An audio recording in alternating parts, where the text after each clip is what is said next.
The beginning 20 minutes of The Terror is just so confusing, it's unbelievable. There's an old man in his house and a skeleton falls out of a cupboard. What the hell is that? A random bird across the credits. Brilliant. So it's the story of this guy here who's lost and his compass doesn't work, so he throws it away. What a waste. He meets a random lady and follows her, and it must be a dream or something, because it's just so disjointed. There's a clip of her carrying some water, a clip of some fish, and then she walks into the water and disappears. He then tries to punch a bird. Yeah, punching a bird.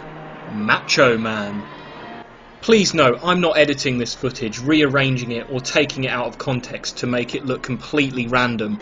This is what actually happens in the film. Oh, and now he's wearing a hat. Maybe it's a lieutenant hat. You didn't have that before, did you? So he goes to a castle after a quick stop at some old bag's house. And the castle, it seems, belongs to the old guy from the start, before the hilarious title credits began. Old man explains that the woman our guy keeps seeing was his wife, and she died 20 years ago. Lieutenant wakes up in the middle of the night and starts wandering around for about 5 minutes. Honestly, wasting time just walking around for no reason whatsoever. So, must you intrude on the dead as well as the living? If I intrude, Stefan, I shall leave it to my host to so inform me. Why have you come to Castle Von Lepp? What do you want here? You seem to have things strangely confused in your mind. You're the servant, not I. I'll ask the questions. What a dick! Old man Baron and the servant turn out to have killed his wife and her secret lover. Cut to a nice fade out halfway through a sentence.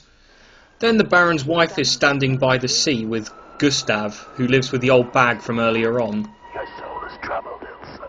Go back to Eric. To the sea. Return to the sea? What the hell are you talking about? Oh, and the old bag seems to be a witch or a master chemist as well. And also she wants vengeance. Vengeance for what? Forget this. Oh, and there's a scene with a guy who has an awesome eyebrow stare.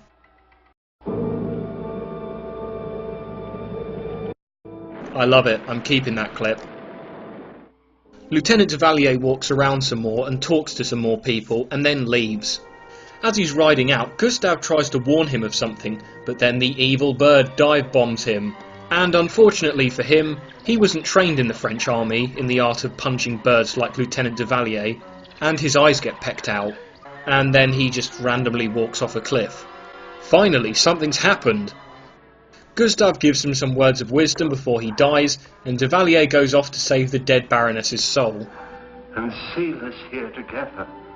A load of nothing happens, and the Baron talks to his dead wife, and he collapses.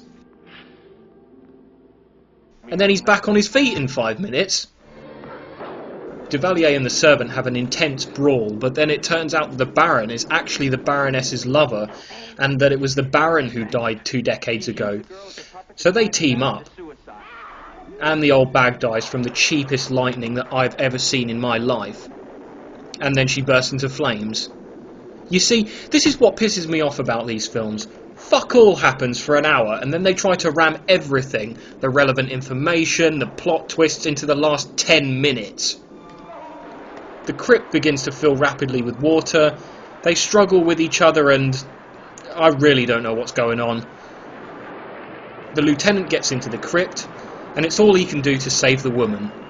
The fake Baron and the servant presumably die. They escape outside, they have a bit of a moment, and she then dies and melts.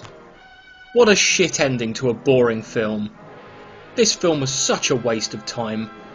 Most of it had just no point at all. And above all, the main problem is, it's just boring. 1 out of 10.